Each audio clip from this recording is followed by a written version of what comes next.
Thank you very much for signing up to attend this third of our series of shared parenting webinars. Our international tour has reached the Netherlands. Tomorrow at this time, we will travel to Canada to hear about parenting coordination, and subsequent sessions will look at developments in Israel, in the USA, and in Spain. We're very grateful to the Scottish law firm Harper Macleod, who have sponsored this series on the basis that it would be invaluable for all practitioners in the field of family law to understand what other jurisdictions are doing. I'm Ian Maxwell. I'm the National Manager of Shared Parenting Scotland. At Shared Parenting Scotland, we're doing two main things. Our helpline, our local group meetings, our website, our publications, our WhatsApp groups, and our training programs are all intended to support the many separated fathers, mothers, and other family members who contact us. Our other objective is to campaign for better support for separated parents and their children, to help them deal with the consequences of separation and keep both parents fully involved with their children. The Children's Scotland Act from 2020 and the Family Justice Modernisation Strategy, once they're actually implemented, will make some positive changes in Scotland. But we believe that a far more fundamental transformation is needed to take much of the dispute resolution out of the courts, to provide support more quickly and less expensively, and above all, to put the interests and needs of children uppermost. That's why we're looking at this work in the Netherlands today to find out how they're using online systems to assist parents to make parenting agreements and get divorced. We'll use the questions and discussion this afternoon to explore these possibilities. So if you've got a question, please post it in the question and answer, and we'll come to you once we've finished with the speakers. Our main speaker today is Laura Kistemaker, who's involved with developing Uitelkaar.nl, which is a website. And on the website, it says, well, when you translate it into English, it says, divorce step by step with guidance or very quickly. Everything is possible at Uitelkaar.nl. So that's a good starting slogan. Laura worked at the Hague Institute for Innovation of Law and on their Rechtswijzer program, and she's now Chief Operating Officer of Uitelkaar, which means apart. She's going to tell us more about what they're doing and also why this is developed from Rechtswijzer, which some people may have come across as a real leading Dutch program, which unfortunately sort of disappeared. So can I hand over to Laura? And if people post in the question and answer as you'll post at any time, and we'll come to your questions once we've finished and once Rosanne has given the Scottish response. So I'll hand over to you, Laura. Thank you very much, Ian. Thank you for having me on your webinar series. Yeah, I think it's always very valuable to exchange experiences from the different countries. What I would like to do today is to tell you a bit of the background of our online dispute resolution for divorce, but also to show you actually how it works, because in the end, I think that works always best to give the sense the users of our platform are also experiencing if they go through our process. So that's the agenda that I want to follow. First some background and then a run through the platform. Our platform is called Uitelkaar.nl, as you mentioned. As an organization, our name is Justice for Two, and we were set up 5 years ago, and we focused on the online divorce platform first. So the Uitelkaar is our main focus at the moment. But in a bit of broader sense, our vision or mission is to introduce more people-centered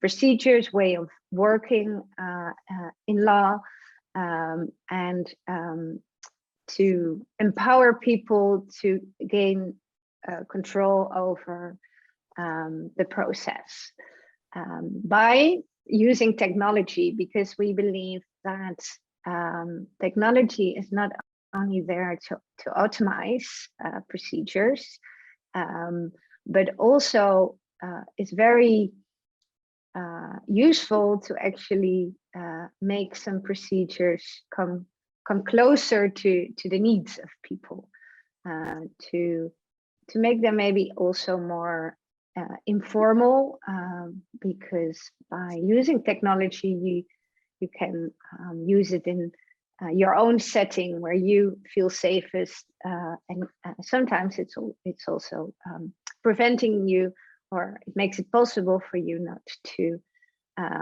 go to maybe sometimes scary places like courts or lawyers' offices,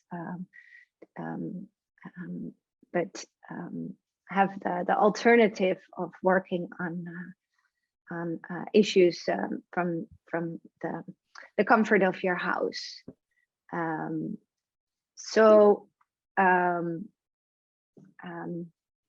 Another thing in our vision is that we want to make it a smooth process from A to Z.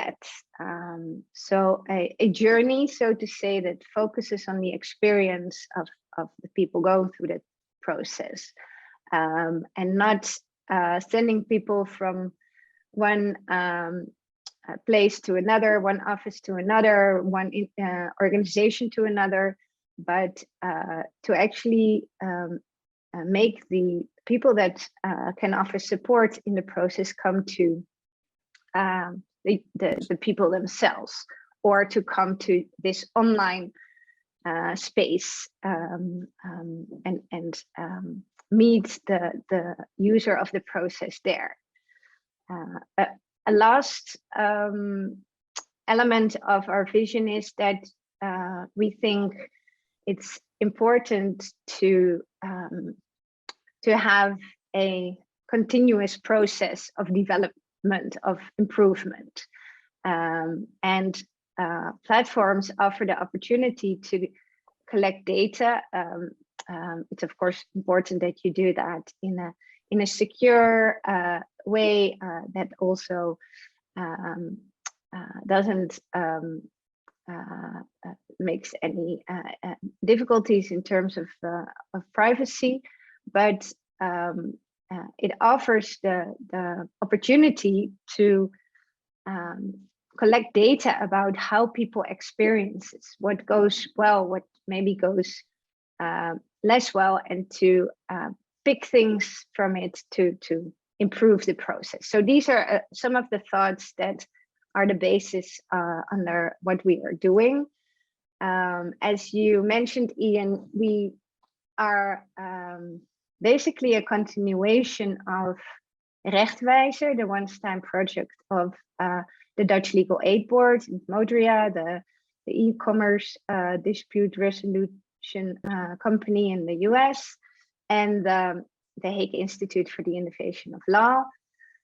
The predecessor of our Uitelkaar platform was developed there.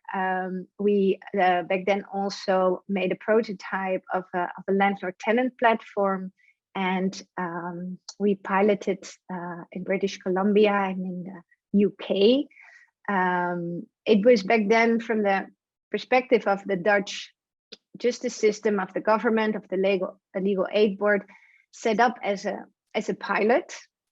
And after 2 years, the pilot ended, and the position of the legal aid board then was this should not be something that we as the government should run. This now needs, it has been proven that it can work. Your first users have been have gone through the process and shared their experiences.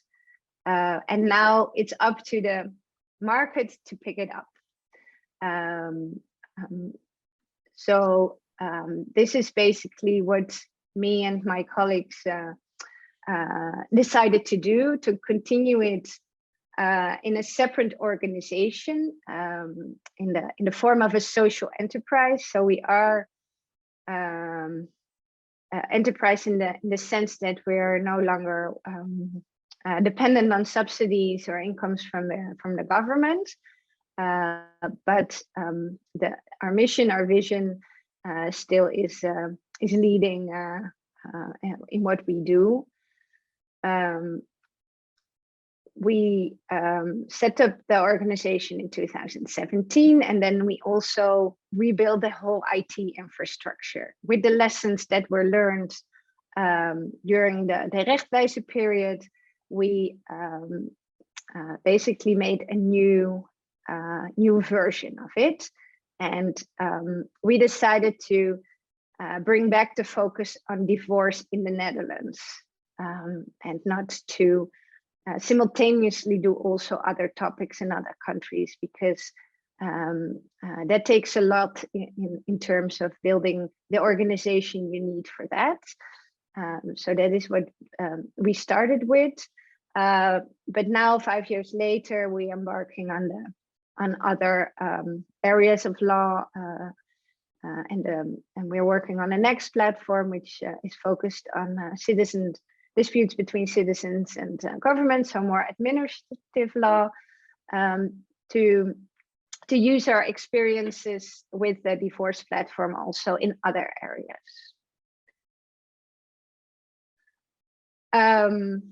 So it turned from a government project into a private project or initiative. So we're not owned and also not fully integrated with either the government or the judiciary or the legal aid board, but we do closely cooperate with government.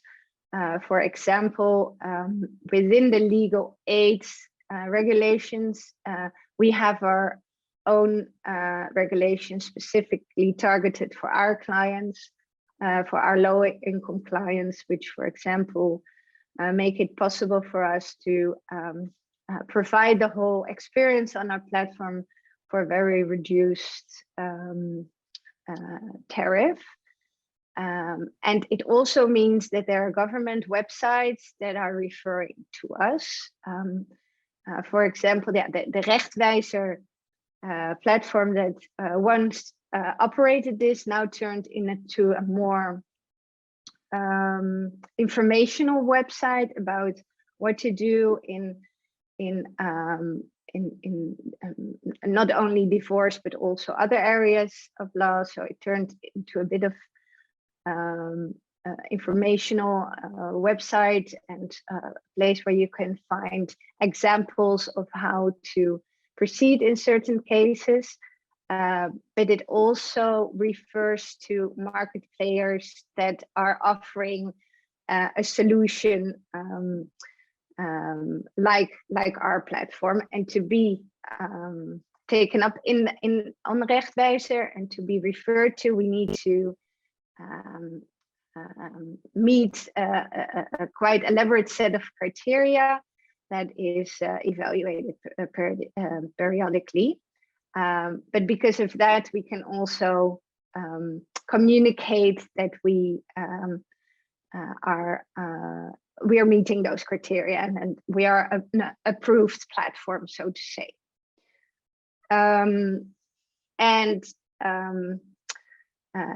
Slowly we're becoming a more mainstream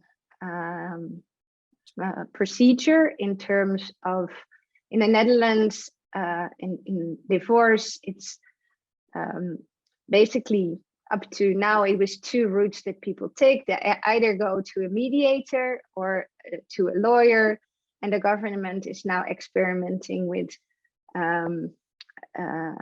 communicating that there's also a third way, being the digital route, and that we are Uitelkaar is currently the only approved digital route. And of course, these kind of referrals are important for us to get noticed by people who are separating or divorcing.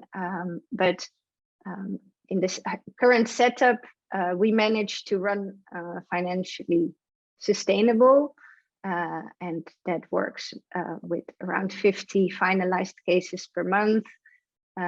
We turned this initiative into a non-subsidized alternative to the lawyer or mediation routes.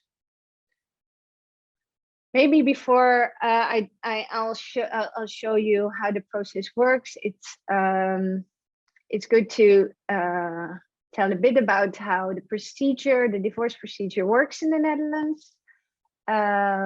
In 65% of the cases, spouses petition jointly for a divorce, which means that they use one lawyer together, and what they need to have in order to petition the divorce is a parenting plan and a divorce agreement.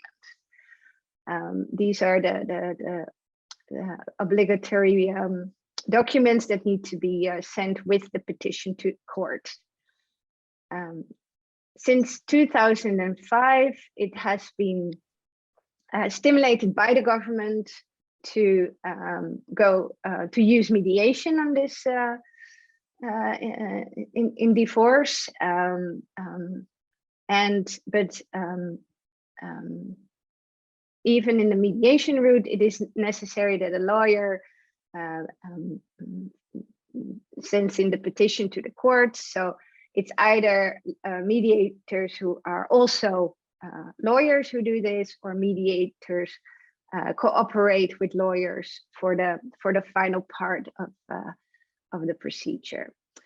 And the parenting plan has been mandatory since 2009 for both married couples or registered partners, which is also a possibility in the Netherlands, but also for all cohabitants with children.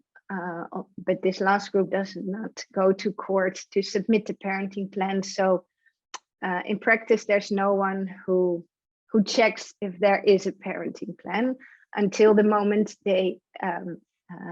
there's a conflict and they go to court. So that's a bit of the legal situation in the Netherlands. So going to our platform, the group that we focus on are the people who are in this joint process and willing to cooperate. And in addition, they need to be literate and digital to a certain level. It's of course easiest for the divorces in which there are not that much assets to or debts to get an agreement on, but we also handle the more complex cases in those terms, but then extra help is added. And when looking what's the type of people that use us, then we see that the majority has minor children, and most people are married, but we also help some of the cohabitators, and a third of our cases is divorces without at least minor children. Before we started this webinar, Ian was sharing something about the levels of co-parent or shared parenting in Scotland. I would not know what the exact numbers for the Netherlands are, but in In our group of clients, it's in 60% of the cases and 50-50 division of care for children. So that's for Dutch standards, that's also relatively high, I would say. Although I'm not fully aware of the exact numbers in the Netherlands either.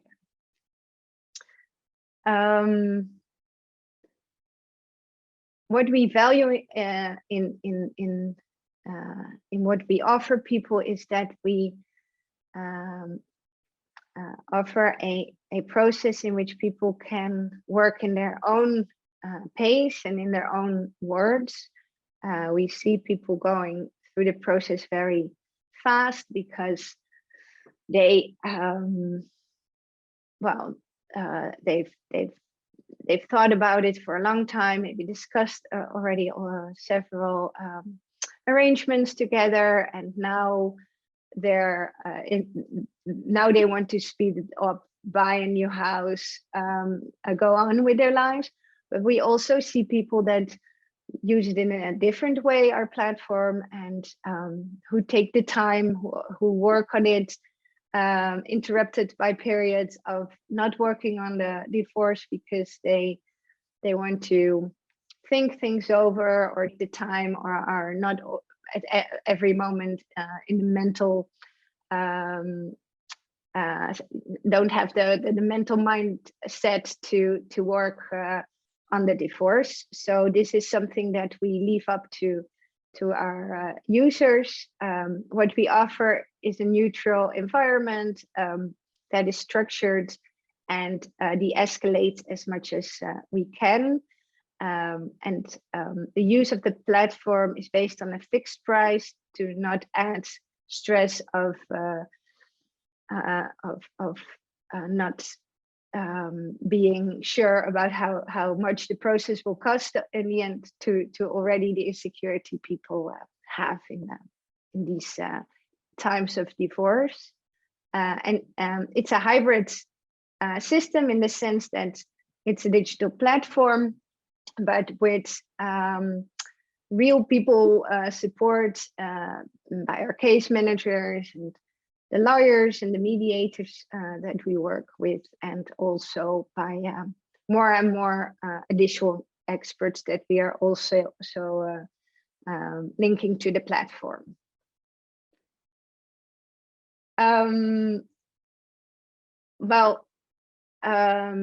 In essence, it's an online dispute resolution process, as you probably recognize, in the sense that there are different steps that start with an information, orientation, and diagnosis phase, after which there's negotiation, either with mediation or with other support, or by people themselves. In our process, we have a fixed step that is a review by a lawyer, because it's also the lawyer that needs to submit the petition to court. And then there is, we recently added also aftercare.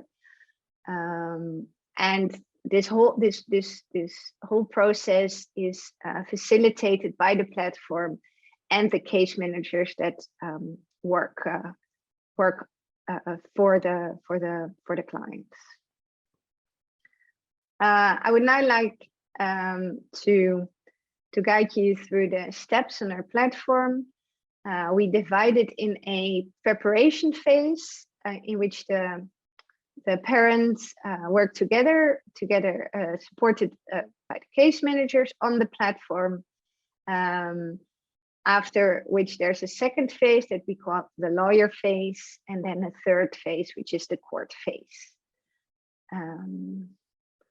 So the first step is that people go to our website and register. So they pick their module, either only a parenting plan or a divorce and a parenting plan, or only a divorce plan, and they opt for mediation or without mediation. And if they go without mediation, then they can always later in the process upgrade to mediation, so to say. Once the registration is done, people are presented an online intake, which is a list of questions that takes about 20-30 minutes to answer.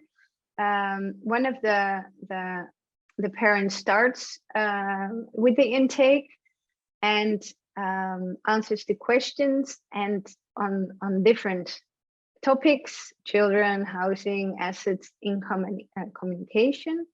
There are closed questions that I will elaborate on a bit later, and there are also open answer questions that are more focused on getting people in the right mindset. So, for example, this is an example of a question that reads, what do you think that the children will need in the coming years to have a stable and happy upbringing? Or we ask the question, what did you value most in the way your ex-partner interacts with the children? Or so these are the kind of positive framed questions that we ask both parties to, both parents to fill in. And they can read back their answers after both have answered them. And after the intake, I understand, yeah, I realize that it's all in Dutch, so maybe a bit difficult to understand, but we show people how often they agreed on certain questions. So the closed questions are what we call the first idea questions. We ask people, we say, you don't need to be 100% sure yet, but have you already thought about what you would like to do with your home, with your house? Do you want to try to have one of you take it over, or do you want to sell it and find a new place for you both? On all the different topics that they in the end need to make an agreement on, we match their answers, and then we, for example, say 9 times your answers already were the same, or maybe in 15% cases you still are not on the same song sheets. What the system does with those answers is that it matches them, compares them, and then produces a standard text that fits that situation. So if they agree on the first idea, they get a template text or a suggestion that fits their first idea. If they're still a bit, their positions are not really aligned yet, then they get a template or a suggestion in which there are still more options, and then it's up to them in the next phase to make to come to agreement there. So how does that work? They enter this main part of our platform, basically the dialogue phase, and on the left hand they see all the topics they need to work on. So they're the topics of children, or of housing, or of assets, and under if they they tap on it, they see the subtopics under this heading. And for each subtopic, they have in the middle of the screen, they have a template that fits their answers. And with their own login, with their own account, they start adjusting these texts and filling it in and making it relevant to them.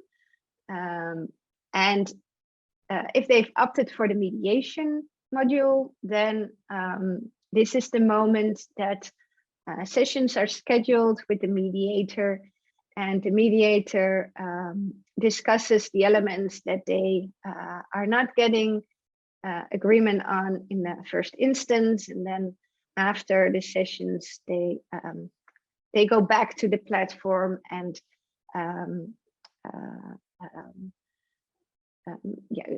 they put what they've discussed in those mediation sessions and what things they agree in the platform. So then it's a more hybrid way of getting to the final texts. And they need to give consent or agree with the last version of the text per topic, and they both need to do that. So these checks turn slowly from not having one check to having two checks per agreement. And they also are asked to upload documents in a upload center or document center. And the documents that they need to upload are dependent on how their situation is. So if they've indicated that there are debts, then we will also ask for proofs of those debts. But if there are no debts, then this is a category of documents that's not relevant to them, and they don't see that. Well, during this process of getting to agreement based on the suggestions that the platform already generates, they have unlimited access to the case manager. And the communication with the case manager goes through messaging. On the left, there's a screenshot of how that works. It's a timeline with the messages, and they can tag the people that they are directing the message to. So they either are having a conversation between the two of them, or they ask the case manager questions, or it's a three-way conversation. This is something that is structured in our messaging center. Of course, the case manager can also be called or by telephone, but we see that most people make use of this messaging option because people can then also they use it as a way to read it back and to remember what has been said. And the role of the case manager is to offer the process support, and where they can, they also are there to just listen to people and hear what they need help with, and they also give standard legal advice. So they're their first point of contact, and if are questions that are or situations or things that are too complex for our case managers, then they liaise with the lawyers that we work with. The case managers are available every day, all day. So response time on the question is really short, and this is something that is very very highly valued by our users. We see. On the right side, I made a screenshot of our extra services page. Here we communicate the services that we are offering with partners on specific elements of the divorce. So there is, for example, in the process of dividing the house, people need a notary to arrange the ownership. We have a cooperation with a notary organization. So this is something that they can set in motion through the case manager, and the case manager stays the focal point. But additional professional are added to the case. And in some corporations, or some of the specialists can also join, for example, the chat and communicate with parties directly in the file that they are added to. So once this process of getting to an agreement, either with a lot of help by case managers or other experts, or by not so much help because people worked it out on the platform itself, they get to this point that they have both agreed on all the agreements, or they've both put they checked the box, and then the case manager does a final, we call it pre-review, a check on the content, a check on whether all documents are there, some edits to the texts if those are needed, and the feedback they share in a message, and then it often goes up several rounds until the case manager decides that it's ready to go to the next phase, the lawyer phase. And one of the lawyers that we work with is then picked and notified that there's a new case. The lawyer has its own case overview with all the past and current cases they're linked to, and the lawyer makes him or herself known through a message in the chat functionality, and starts going over all the agreements and all the documents that people shared. And the role of the lawyer is to review everything in terms of informed consent, whether there's balance between the two parties, and whether what they have agreed to is legally valid or also practically executable. And also, this review goes back and forth with the parties a number of rounds, after which the lawyer also gives his or her approval of all the sub agreements. And then we are basically the last step of our process, which is that there is a one-time meeting with the lawyer, either at the lawyer's offices. That's why we work with a nationwide network of lawyers, or if that's preferred by the parties, with an online video conferencing meeting. The divorce plan and the parenting plan are signed off, and the lawyer submits it to the court. And then people enter the aftercare module on Uitelkaar that offers a checklist of things that people that helps people in this period just after the formalization to keep track of the things that still need to be handled on a more practical level. But more importantly, it's the place where they can keep their agreements dynamic, I would say. So especially the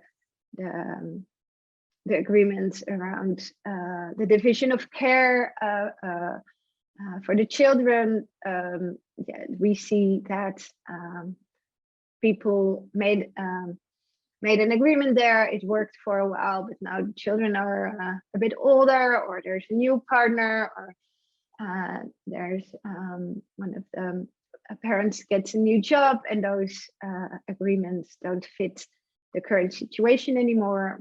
Then people can adjust their agreements and call in the help of a mediator if that's needed, or do another alimony calculation, for example, and have it also, if that's needed in their particular case, to have it again submitted to court and get a ruling or a decision by a judge.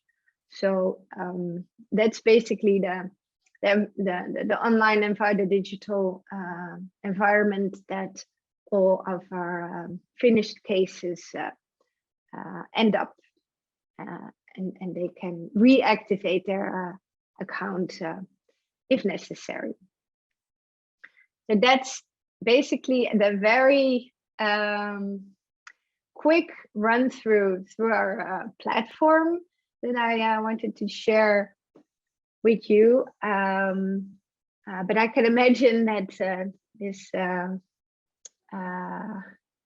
this might bring up some questions, so happy to answer them if there are any. Great. Well, thank you very much, Laura. That was a very clear, and even although some of your text was in Dutch, I think you managed to convey to us what it was meaning.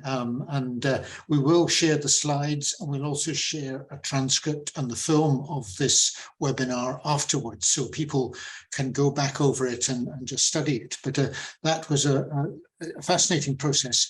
I'm now going to pass over to Rosanne Cubitt, who is no, you're the manager of mediation. I can't remember your name, mediation manager or mediation national, whatever it is, for Relationship Scotland, who are the organisation in Scotland who are concerned with mediation, with contact centres, with relationship issues. She will give a response. She'll talk about what's happening on this front in Scotland, and she'll mention Relationship Scotland's move to mediation using online technology as a result of the COVID pandemic. So, unfortunately, you're not talking about producing something like Uitelkaar at the moment, Rosanne, but you are doing online mediation, which is significant in itself. Anyway, Rosanne Cubitt, please. Yeah. Okay, yeah. Hi, thanks, Ian. And yes, that was really interesting, Laura, to hear that update about Rechtswijzer and where you're at now with that. So thank you very much for this opportunity to provide the response to that from Scotland. My official job title, just for future references, Head of Practice for Mediation and Counselling at Relationship Scotland. So within that role, I oversee the mediation provision for Relationship Scotland, which is a network of 21 agencies covering Scotland, providing relationship counselling, family mediation, child contact centres and other forms of support for families. In terms of the mediation, we have 70 mediators providing family mediation from 13 services, member services. So mostly they work with issues around sort of parenting, child-related issues arising from separation, divorce, and family restructuring. And we also deliver parenting apart information sessions, which are to help parents to find out how they can best support children when they're living apart. So I'll be kind of providing some updates on where we're at in Scotland from that perspective. So in terms of the Rechtswijzer platform, I know the Scottish Government looked at that several years ago, and as Ian indicated, it didn't progress. And as Laura put on a slide there, I know that Relate in England also did look at it, or did a pilot, but I'm not aware of them taking that work forward at the moment. So it's really interesting to see where the work has got to. In Scotland, a significant amount of work was undertaken by the Scottish Government on the actual parenting plan materials that they had. And I don't know if people can see the screen there. There's this paper version of your parenting plan, which has got lots of sections in it and encourages people to think about living arrangements, schools, holidays, health, sort of things that you would expect in a parenting plan. So the revised, updated materials were launched in 2018, and they are available online. If anyone's wanting to find them, if you search gov.scot and your parenting plan, you should be able to get to the link, and you can order the paper version, or you can actually download it from the website. And they also produced guidance notes for professionals and a charter for grandchildren that kind of go in that package.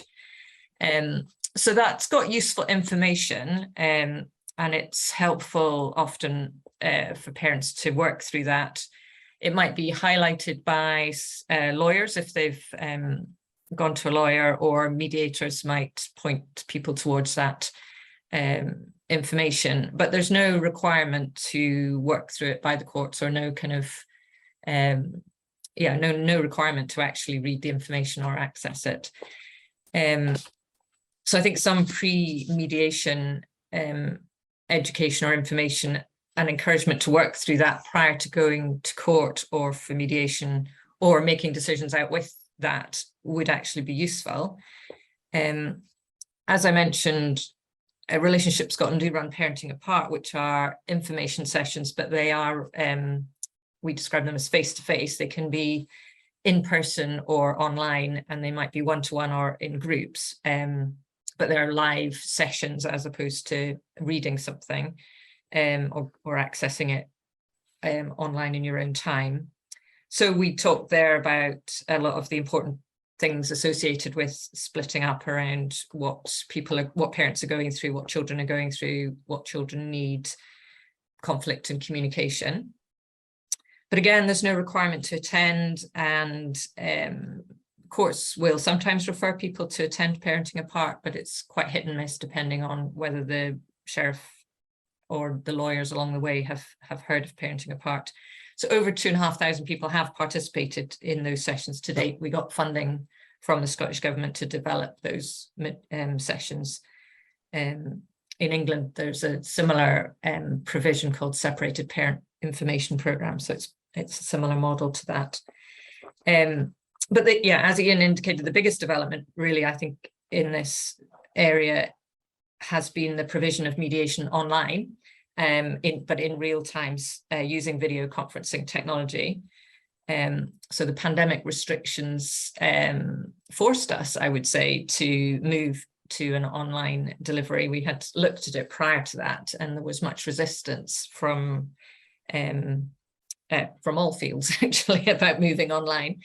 So because of the COVID pandemic, we developed guidance, we ran training for our mediators, and the provision of mediation has been transformed. And the learning from being forced to do that has been one good thing that's come out of COVID. And we will be continuing to offer online as well as in-person mediation going forward. We did a lot of research with our practitioners, managers, supervisors around the learning from that, and that has informed our practice going forward.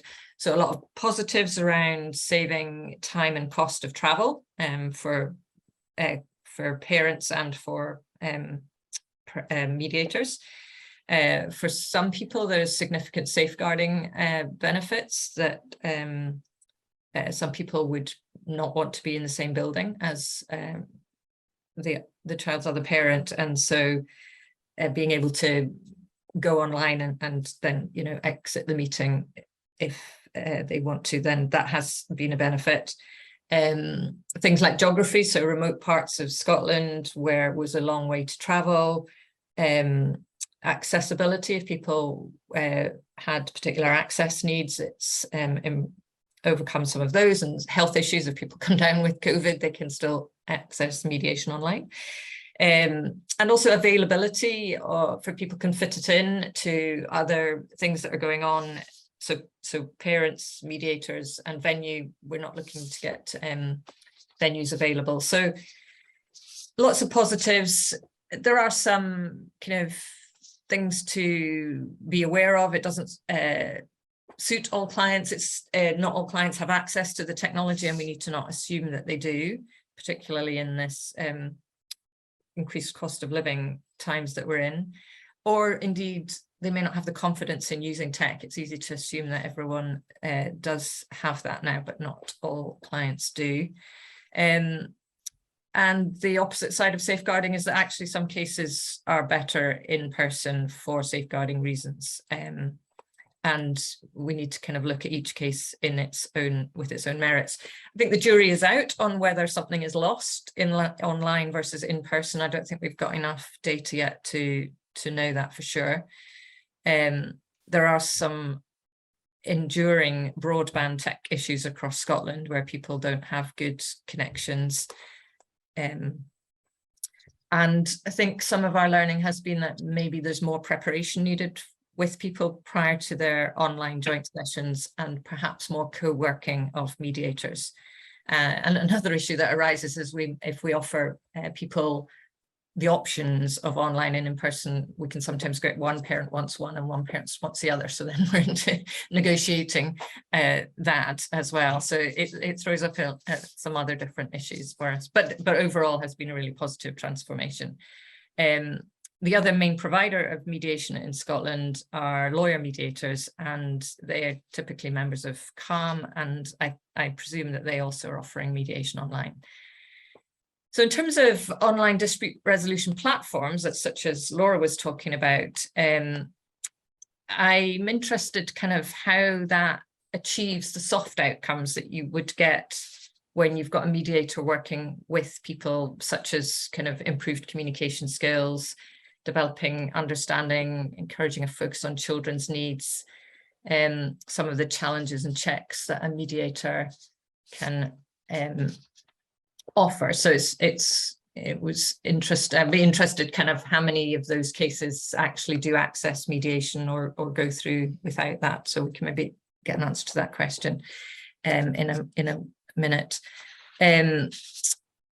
Other sort of online things that I was thinking about, I'm aware of some apps that incorporate tools to help people manage post-separation parenting. I think quite a few of them seem to come out of the States. Custody Exchange is one that's got a page for the UK. It's not 100% kind of accurate or quite right, but has made some sort of move in that direction. And Our Family Wizard is probably the best known of those apps. And they have tools, calendars, message boards for helping people to manage separation after splitting up. Interesting for me that both of those still refer to custody as a term, which is not one we use in the UK. And Malin last week was talking about an app they're developing in Sweden, and they're looking to create an English version of that. So it'd be interesting how that all fits together. We were actually invited to participate in some research. It was joint Australia and UK research on the use of apps, but there was very little uptake on that in Scotland, which I think indicates little engagement yet with use of post-separation apps. And finally, the other development I thought I would mention in Scotland is the inclusion in the recent Children's Scotland Act 2020 of a pilot for mandatory information meetings about alternative dispute resolution. So at the moment, we don't have mandatory mediation, and this would be mandatory information meetings about the options available, one of which is mediation. Others would include arbitration, collaborative law, family group conferencing.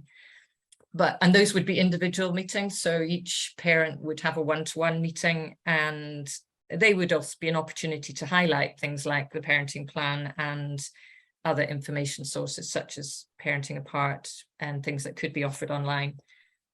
So I think just to summarize, I think the current status in Scotland is that there is information available out there in terms of the Your Parenting Plan materials, our Parenting Apart sessions that can be accessed online, and there's online mediation, but it's not all joined up into one platform, and it's not particularly joined up with the courts or solicitors. So it's a little bit random or as to what parties are advised or whether they are actually point towards the information that's available for them. So I think something that could bring all of that together, and some way in which people are, if not required, then strongly encouraged to look through that would be useful. So it'd be interesting to think about how we could move that forward in Scotland. So I think that was all I was going to say, Ian, from a Scottish point of view.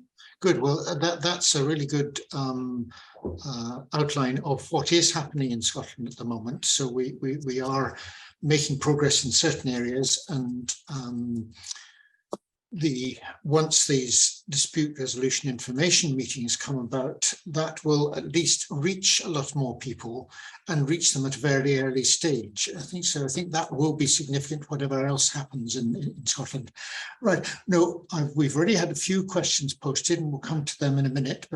And I will first of all go to the question that Rosanne posed, which was that how many cases use the mediation or the lawyers in Uitelkaar? Laura, do you have some sort of indication of that? What sort of proportion? Yes. Well, first of all, in every case, we have this lawyer who is also a mediator, or at least mediation-minded, compulsory at the end. So that is in 100% of the cases. And we see in 10 to 15% of the cases, people opt for the mediation extra module.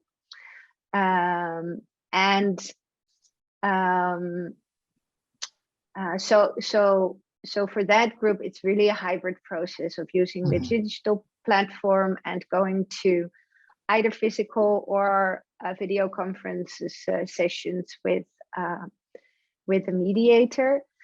I think you could also look at our platform in the sense that it is a kind of mediation light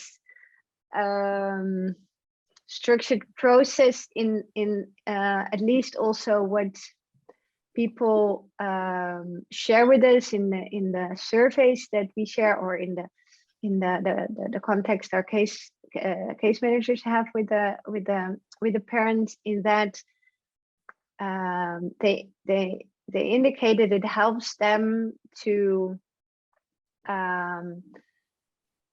communicate in a more peaceful and structured way with each other, and this depends from person to person. But the typical people that benefit from our platform are those that have, for example, problems of staying away from emotional discussions when they meet to discuss things in person or on the phone, and they tell us, well, it helps me to sit behind my laptop and write up what how I look at some things, and then to read it over before I actually press the enter button. And the fact that there's always this case manager and later the lawyer that also reads those messages, also kind of censors people, at least that's what they tell us, and it's also what we see on the platform. When we back in the days when we were developing the first version of Rechtswijzer, we had this discussion with the mediators that we were co-creating this platform with. Should there be an editor's function on this messaging? Should there be a mediator type of role that would read over the messages before sending them to the other party? What if some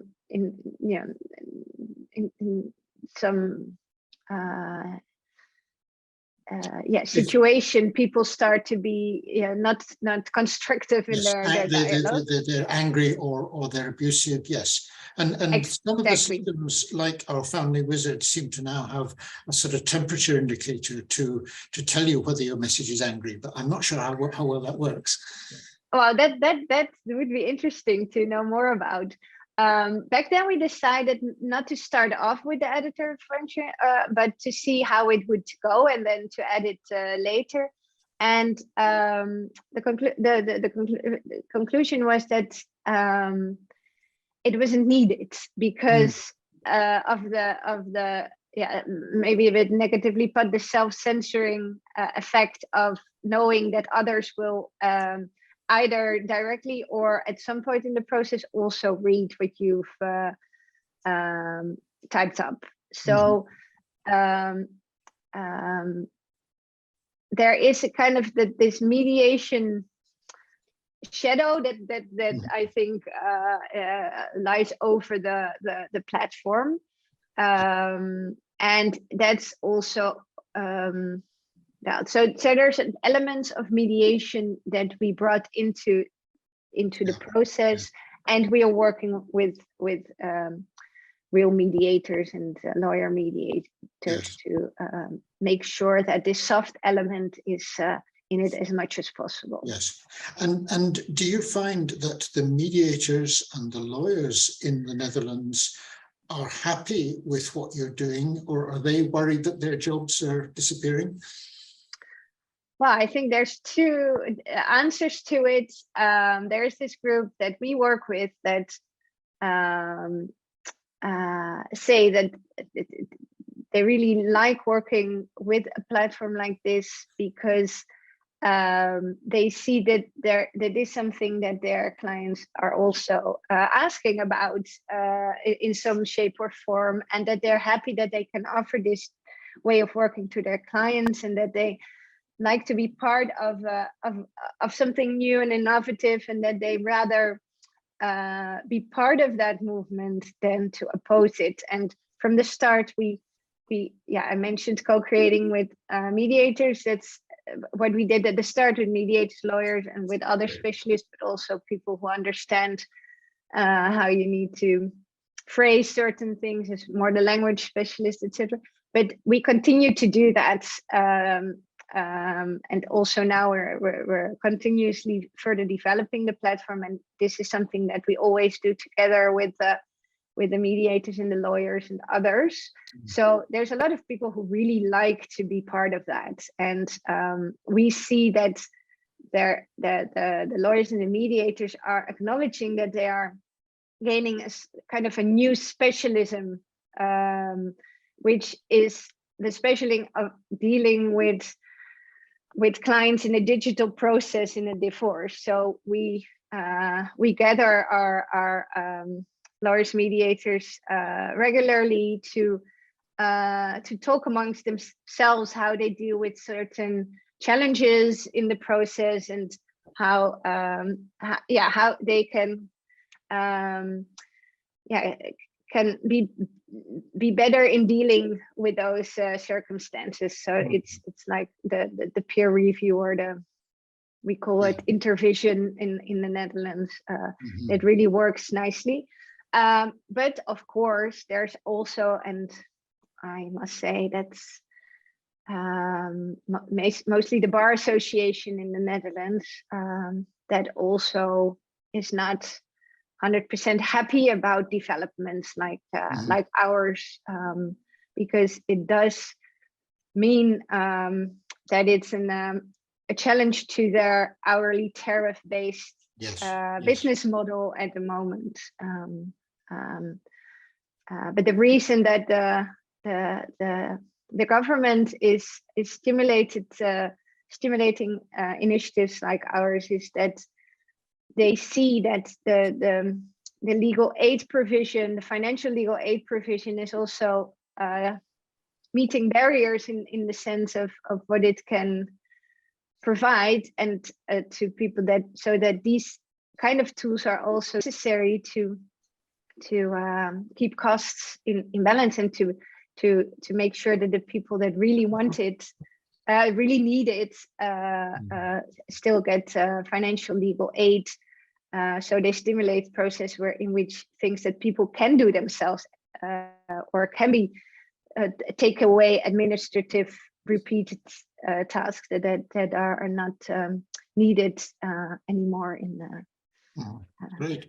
Let me move to one of the questions, or rather, Michael Bockhorny has submitted 2 questions.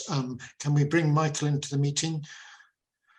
Because you've asked both about the social enterprise aspects and about the details of the divorce hearing. Michael, do you want to ask your questions?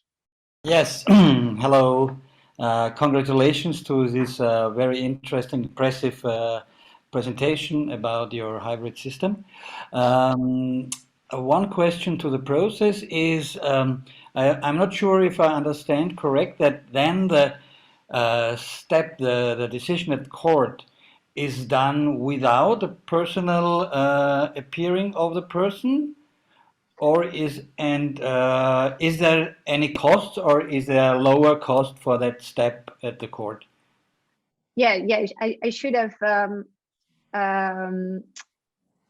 elaborated on that. Thank you for the question.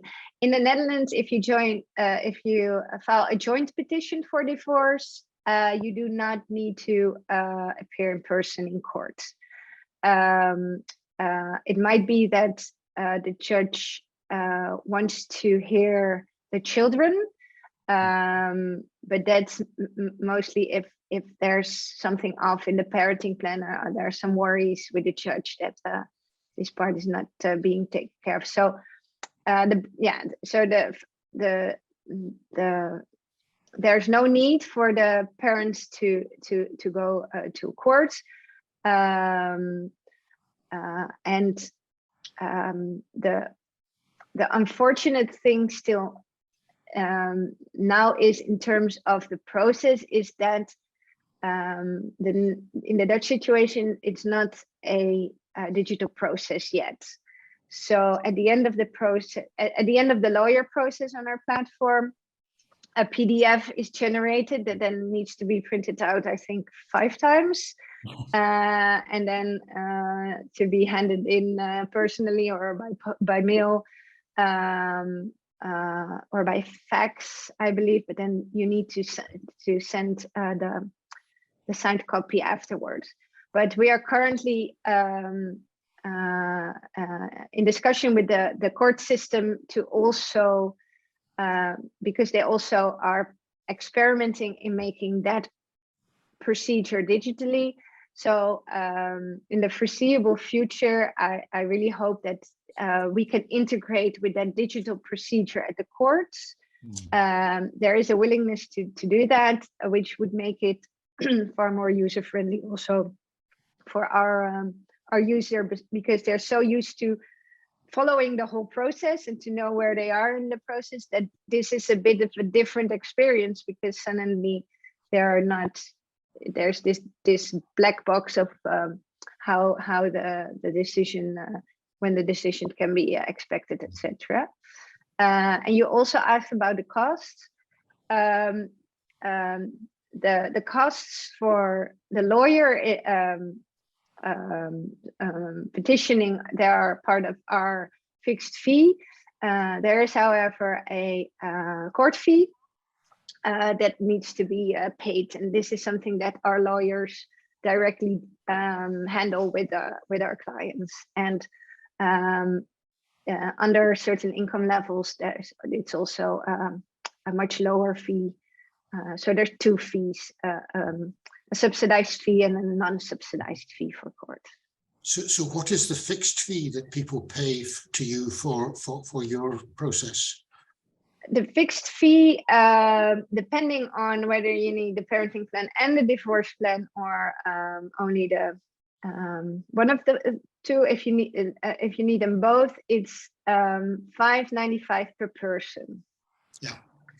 And the reason that we communicated by per person is because either one or both can be eligible for financial legal aid, and then it's only, I think, it's 38 currently euros, or if you're in a different income group, it's 76. Yeah.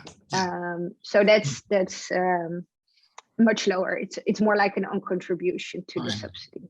And we're almost heading for parity with the euro, I think, so the numbers will be easier for us to understand in our current financial situation. In England and Wales, who have a separate court system and a separate divorce system to Scotland, they now have some online divorce processes, but we haven't reached that stage. Our Scottish courts are still very paper-based at the moment, but they're moving in that direction. We're doing some online hearings. Yes, that's always online hearings. Yes, although we're not. I mean, I think that actually having people sitting around the table in the court for family cases can be an advantage. But it is, yes, we are changing. I'll come to Nick Child, who's asked a couple of questions in a minute. I was just wanting to ask. Just the answer. Sorry, I beg your pardon. You had another question. What approximately? What are the court costs? I think it's under 200 euros for the non-subsidized, and I think 43 euro for the subsidized users of the court system. And my last question is, are these fees then completely financing your offering, as you mentioned in the beginning, as a social enterprise, or how do you finance the system? Yes, so our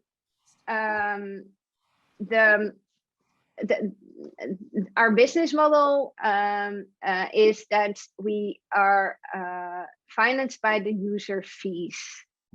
People pay, or for those that are eligible for legal aid, they only pay this own contribution, and then we get our money from the legal aid board for that particular case. So we are given that fee.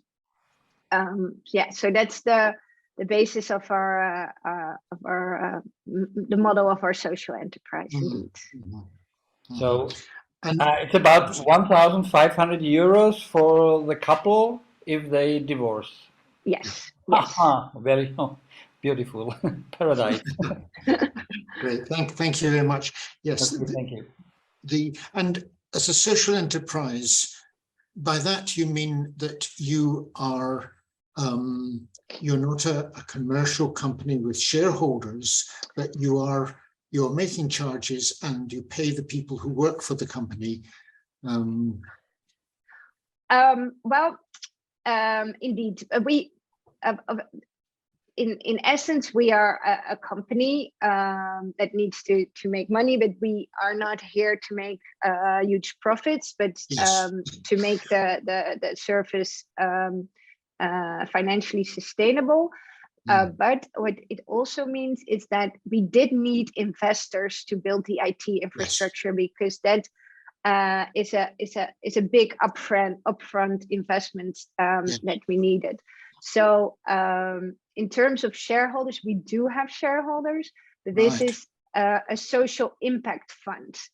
And the difference between really commercial, maybe even venture capital types of investments, they have the social impact fund they have a lower expectation about the the dividends that they at some point would expect back. But on the other hand, they want proof of our social impact. Yes. And they want us to make it measurable, and they help us with the methods to make it measurable. And that's for them, I would say even more important than getting an exit very quickly or to earn a lot of money out of us. Yeah, great. Oh, well, that is a good, I mean, you need to be commercial, you need to make money, because if you don't make money, you won't continue. But to do it in that form is a good way. Let's move. Let's ask Nick if you would like to ask his questions himself. He's made a couple of comments and questions. Great, Nick, fire away. Hello, I think you can hear me. Yes. This is kind of annoyingly impractical for the three of you, really, Ian, too. Families, workers, and campaigners are all, I would call it, trying to swim upstream, but you're having to all deal with the system and the culture and the families as they are. And so it's amazing and wonderful to see people who work as hard to deal with those details, those complexities, and the difference in different localities and so on, and different laws and different systems. And it's even rarer and great to have webinars that compare different countries as we try to team up, as you try to team up together, we all try to team up together. But the point I was wanting to ask, if that's okay, is a bigger one, is the stream that up which you're trying to swim is it seems to be implicitly because we all know that the adversarial family law system is the very worst one for families who need to find a way of collaborating, especially around children. So I was going to ask, on top of all the work you're doing, whether you have a kind of vision of how, is it just a slow upstream swimming process, or is there something that we can all do now that creates a vision or a hope that you all have for, say, 50 years' time instead of 100 years' time? And I'll just add my specific question is one of the things that we have to really make more of is the child focus. Everyone says they're child focused, family law and so on. But in a way, mediation, having been a child psychiatrist and seen mediation that brings in children and psychologists that assess children and use children as the one thing that the parents do absolutely care about, even more than the money in the house. Is it possible to use children more than we do mediation, to use children more than they do use, because the name justice for two still has a ring of legal, maybe it has to, and for two means it's the parents, and you like to believe the parents will of course love their children, but they tend to forget the children's perspective. So that's enough for me. No, that's a really good question. I'll throw that children question to both to Laura and to Rosanne now. And my comment is that I wondered what this 42 justice was. So the 4-2, I'm afraid, escaped me. But anyway, but Laura, is there any plan to bring children into your process? Yes, and thank you, Nick. I think this is a great question. And well, in the Netherlands, we still also have this adversarial procedure that luckily not, it's a minority of cases which end up in such a procedure. But for example, we are teaming up with a initiative here from some of the judges and also in combination with more the social workers and the psychologists to develop a new procedure as an alternative to the adversarial procedure. And there's now a pilot running in 2 courts in the Netherlands, in which parents who do not agree need to jointly formulate, first of all, what they did agree on already, and then what they don't agree on. So rather than getting into, in the Dutch situation, often happens a kind of how would I say it? Arguments and dispute. Yes. Yes, which escalate the wrong way. They start with a joint request to the judge to take the decision based on a joint formulated request. It's either written up by 1 lawyer or by 2 lawyers jointly. And well, we believe that our platform could also be a tool in this process. I showed the kind of the topics and the fact that they can agree on things from their own perspective. We also see that people sometimes get stuck in the process and not agreeing on maybe 2 or 3 of the topics that they need to agree on to finish it. Well, then we of course advise mediation, or there's in the Netherlands now also the first parenting coordinators. I understand that you have a webinar about that soon as well. Yes. But yeah, we could also facilitate this new procedure in the Netherlands. And I hope that in the foreseeable time, the real adversarial procedure would not be a valid procedure any longer.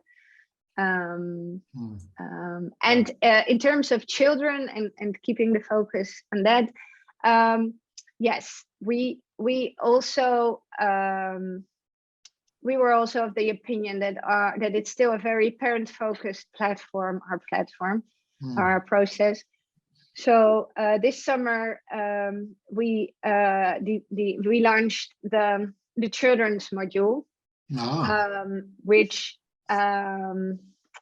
actually enables children to enter a digital platform. It's of course not for the youngest children, but from 12 up at the moment, and they can enter a part of our platform that's dedicated to children, that informs them about what their parents are doing in a language that they can understand, where they can find resources that are available to them in the Dutch system, and in which they are asked what they find important in the process, and where we also encourage the parents to share what they are agreeing on for them.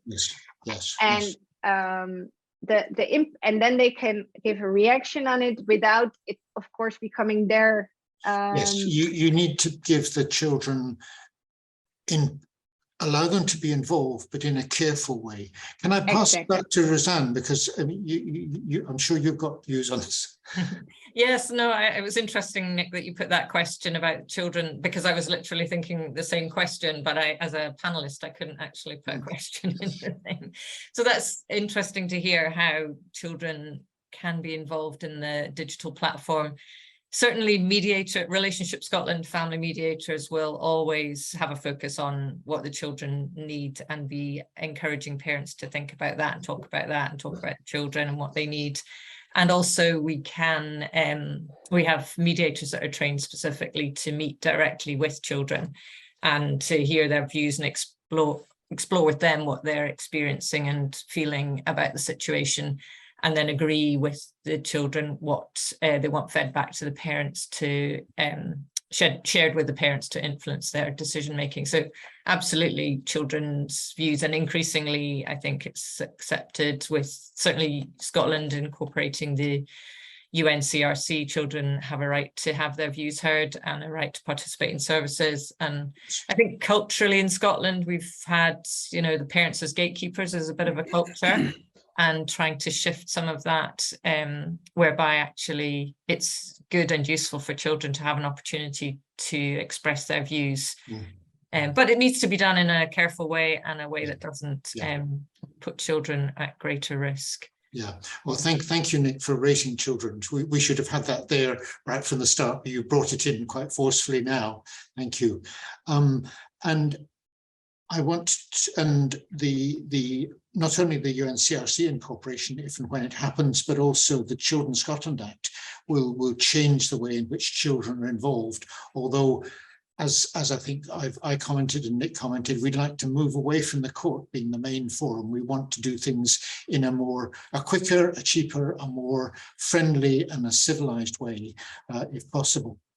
I'd like to thank Laura very much for giving us this insight into what's happening in the Netherlands. I'd like to thank Rosanne for giving us the Scottish end of it, because mediation is a very important part of the process. And whether or not we're adding computers into it, it's the people that's the important thing. And we would and thank you also to Harper Macleod for their support. Thanks to Fraser for helping us to make the webinar work.